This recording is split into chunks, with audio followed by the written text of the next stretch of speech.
Man, Rosario better be smart, man. Rosario better be smart, and he better wise up, and he better not let his team talk him into some idiotic moves that could end up hurting his future and his financial wealth. We all know Rosario took on against J-Rock, and he was able to get the W against J-Rock. He was able to stop J-Rock, and congratulations to him. He's a unified champion now. And at first, when I heard that J-Rock he was like, nah, man, I want to get my, I want to get my get back. I want to get my rematch. I got a rematch clause. I want to hit the rematch. I want to do it now. At first, I was like, damn, man. I understand him getting his rematch, but I really want this unification right now. So I really want Rosario to fight Charlo and really get that belt, even if it means after him getting that belt, let's say J-Rock having a fight, even fighting that particular night. And then after that, him facing the winner of that particular fight, I'd have been even cool with that. But then unfortunately, when they were talking to Rosario, and I guess his manager talking some idiotic stuff about how he believes Charlo should have a couple of fights and that Rosario should have a couple of fights, and then after that they can do a pay-per-view. And the reality is that no, you're not doing any pay-per-view. That's number one. Number two, you don't even know how long you're gonna be able to hold on to those belts. You were able to beat J-Rock. It was a situation of where styles make fights, I believe. Just like with J-Rock and Hurd. I honestly don't believe there's anything J-Rock did any differently to Hurd than Charlo would have did. That's number one. Because I think Charlo would have stopped Hurd. That's number one. And number two, I was hearing everything everybody was saying that, all the things that J-Rock was going to be able to do to Charlo. And I'm like, these are two complete different fights. Harrison and J-Rock fight completely different from each other. They don't fight the same at all.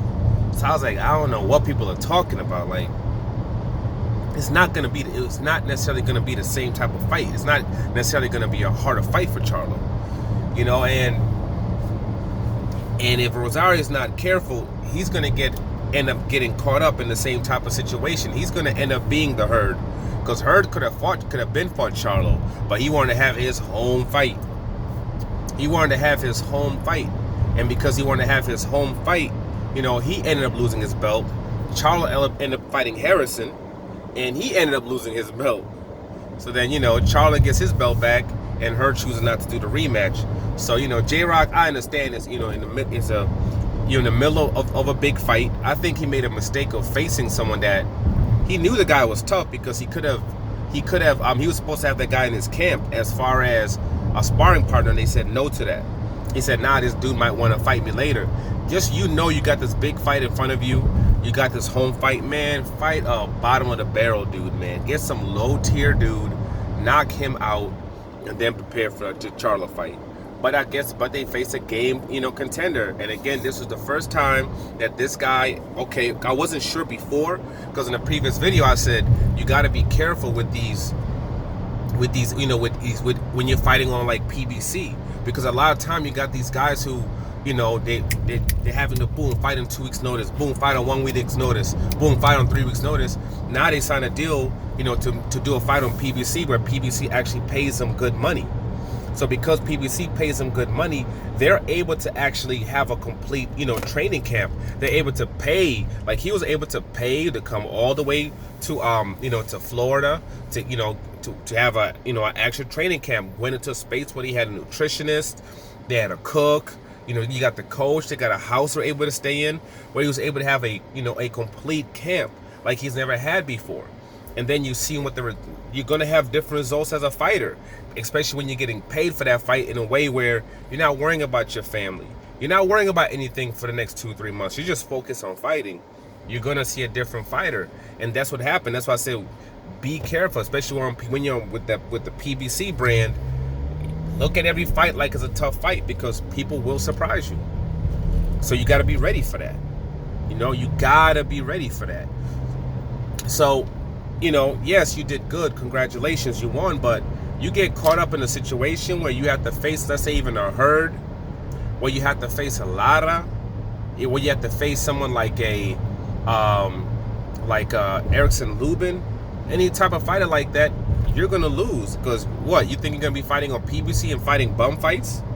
You know what I'm saying? You think they're gonna be giving up Fox dates for you so you can fight some bum fights? Nah, they're gonna put you in there with somebody, or somebody that you don't even know, or up and comer from their, from their squad of 200 people, and you're gonna lose. And then when you could have had this big fight against Charlo, unification bout, and got this huge payday, now you lose that.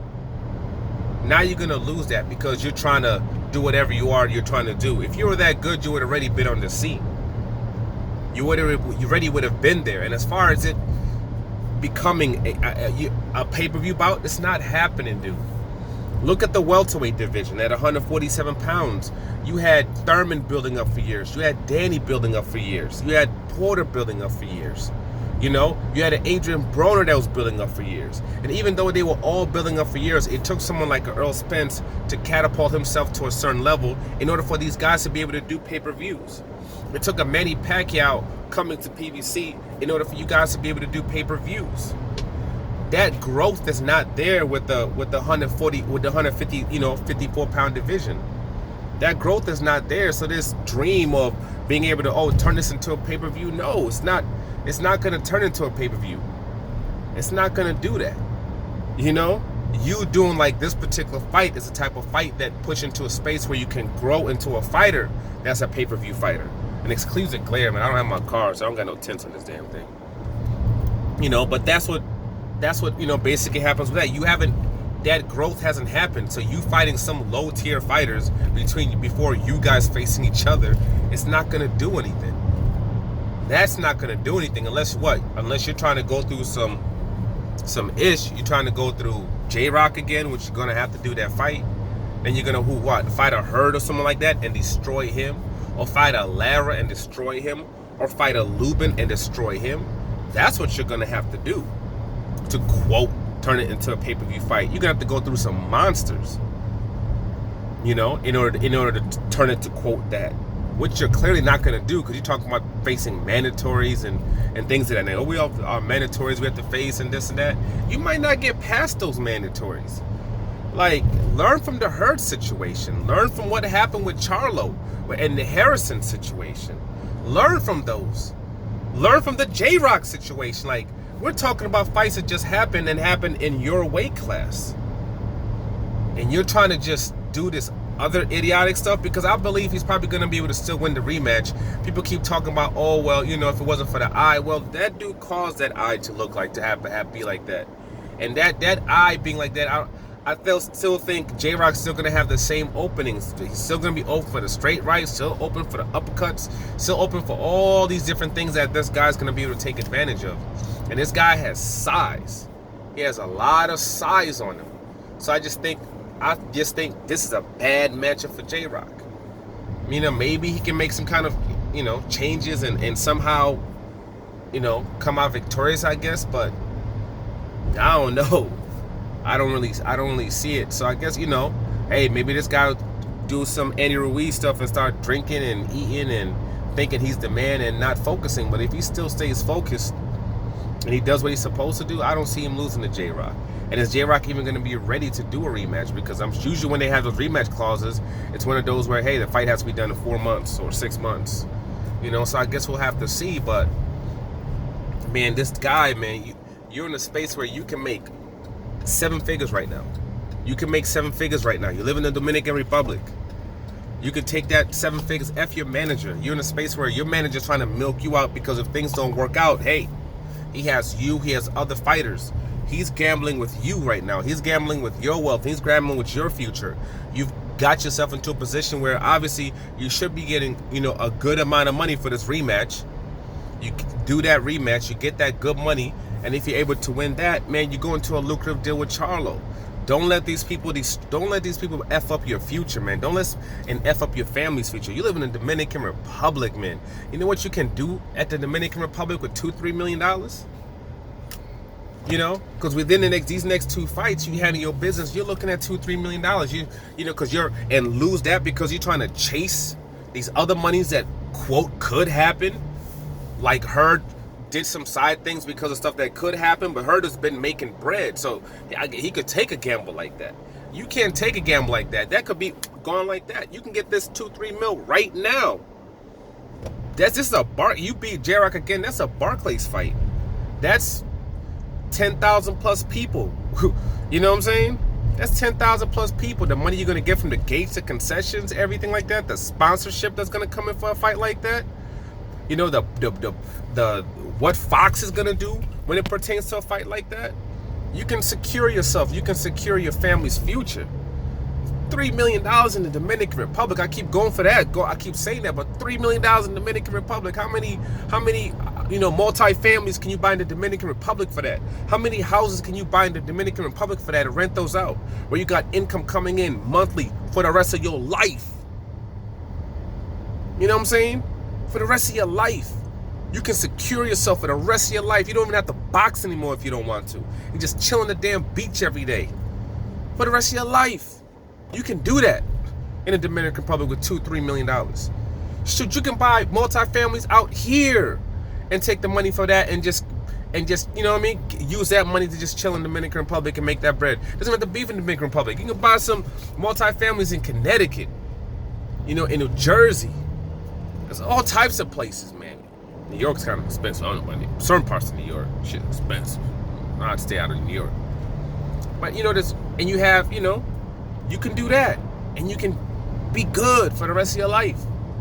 But don't be stupid trying to chase these other dream things that, quote, could happen when you have something sitting right in front of you, right in front of your freaking face.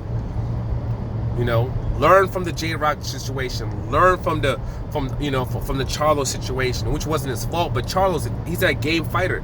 He's a fighter that might take a couple of losses in his career, and against top tier level fighters, but for the most part, he's gonna be right back there, right back there, where he's gonna go 6, 7, 8 fights without losing, go 6, 7, 8 fights without losing, and be able to do it until he's like 33 years old, 34 years old. He can do that. He can do that. You know what I mean? You better get it while it's hot. You know what I'm saying? Because you might get cold real quick. So, you know, hopefully the Rosario is being smart, he's being intelligent, and he doesn't let these people mess up his future. Because just looking at that manager, his grimy look, the look in his face, man, don't let him mess it up. That's all I can say. Like, subscribe, share. I'm out.